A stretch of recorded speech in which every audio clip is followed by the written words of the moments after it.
दोस्तों इस वीडियो में आप लोगों के कुछ सवालों का जवाब देने वाला हूं, तो चलिए आज की वीडियो हम कंटिन्यू करते हैं। यहां पर आप लोगों को आज का पहला सवाल नज़र आ रहा होगा। इस भाई का पूछना ये है कि इस भाई ने 1 महीना पहले ही कंपनी चेंज किया है। अब जिसकी जो नई कंपनी है इसके बारे में कहना है कि ये कंपनी अच्छी नहीं है, तो अब मुझे किसी तीसरी कंपनी में जाने के लिए चेंज मिलेगा या ये कि नहीं मिलेगा, या इसी तरह ऐसा तो नहीं है कि मुझे घर भेज दिया जाएगा। दोस्तों इसका सवाल आप लोगों ने सुन लिया।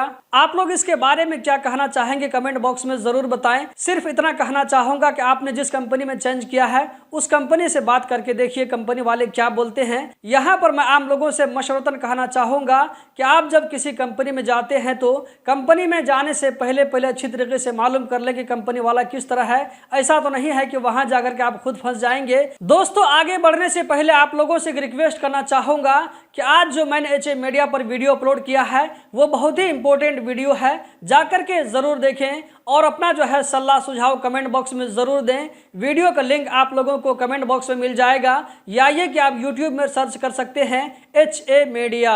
दोस्तों अगला जो कमेंट है आप यहाँ पर देख सकते हैं, ये कमेंट नेपाली में लिखा हुआ है। अगर आप लोग मेरी वीडियोस को बहुत दिनों पहले से देखते हैं तो मैं हमेशा आप लोगों को मशवरा देता हूँ कि कोर्ट जाने से परहेज कीजिए। कंपनी के साथ बैठ करके जो भी होता है उसको डील कर लीजिए, क्योंकि कोर्ट में जाने का अंजाम क्या होता है यहाँ पर आप देख सकते हैं। इस भाई का कहना है कि कोर्ट में जाने के बाद क्या है कि इंसाफ नहीं मिलता है, या ये कि इतना लेट से इंसाफ मिलता है कि आप जितना पैसा कंपनी से डिमांड करेंगे उससे ज्यादा पैसा आपको जो है वहां पर कतर में रहते हुए खर्च हो जाता है। मान लीजिए कि आपने जो है कोर्ट में कंप्लेन किया कि मेरा कंपनी के ऊपर में सर्विस और ग्रेजुएटी बाकी है, लगभग 10,000 रियाल का अमाउंट बनता है, तो आपको वो अमाउंट लेने के लिए 6 महीना साल भर तक का वेट करना पड़ सकता है। इस बीच में आपको उससे दुगुना रकम खर्चा हो जाता है। तो इसलिए मैं हमेशा कहता हूं कि कंपनी से सहमति बना करके जो कुछ मिलता है वही लेकर के आप निकल जाएं। कोर्ट का जो है चक्कर बहुत ही लंबा होता है और बहुत ही मुश्किल होता है। अब हम दोस्तों चलते हैं अगले कमेंट की जानिब। यहाँ पर आप लोगों को अगला कमेंट नजर आ रहा होगा। इस भाई का पूछना यह है कि कतर में NOC जो है देने का कोई रास्ता है या नहीं है, मतलब कि कंपनी से NOC लेने का कोई रास्ता है या नहीं है। तो यहाँ पर मैं इसके बारे में बताना चाहूंगा कि कतर में कंपनी से जोर जबरदस्ती तरीका से NOC लेने का कोई भी रूल नहीं है। अगर कंपनी वाला देना चाहे तो दे सकता है, अगर न देना चाहे तो आप जबरदस्ती नहीं ले सकते हैं। कहीं पर आप ये कंप्लेन करके कि कंपनी वाला मुझको NOC नहीं दे रहा है लिहाजा आप फोर्स कीजिए कंपनी वाले को NOC देने के लिए, तो दोस्तों कतर में ऐसा रूल कहीं पर नहीं है। दोस्तों आज का जो अगला कमेंट है आप लोगों को यहाँ स्क्रीन पर नजर आ रहा होगा। इसका जो एक लंबा चौड़ा सवाल है, इसका सवाल मुझे पूरी तरीके से समझ में नहीं आया है, लेकिन मैं जितना समझाऊं वो आप लोगों को बता रहा हूं। इस भाई का कहना यह है कि अगर मैं विजिट वीजा लेकर कतर जाता हूं, मुझे वहां पर किसी रेस्टोरेंट में जॉब मिलता है, तो मैं उस जॉब को कैसे ज्वाइन कर सकता हूं। तो दोस्तों इसके बारे में कहना चाहूंगा कि आप जो है विजिट वीजा लेकर कतर जाते हैं, वहां पर आपको कोई जॉब मिलता है तो उस कंपनी में आपको ट्रांसफर होने के लिए कतर में रुकते हुए आप ये काम नहीं कर सकते हैं, बल्कि आप कतर से एग्जिट करेंगे।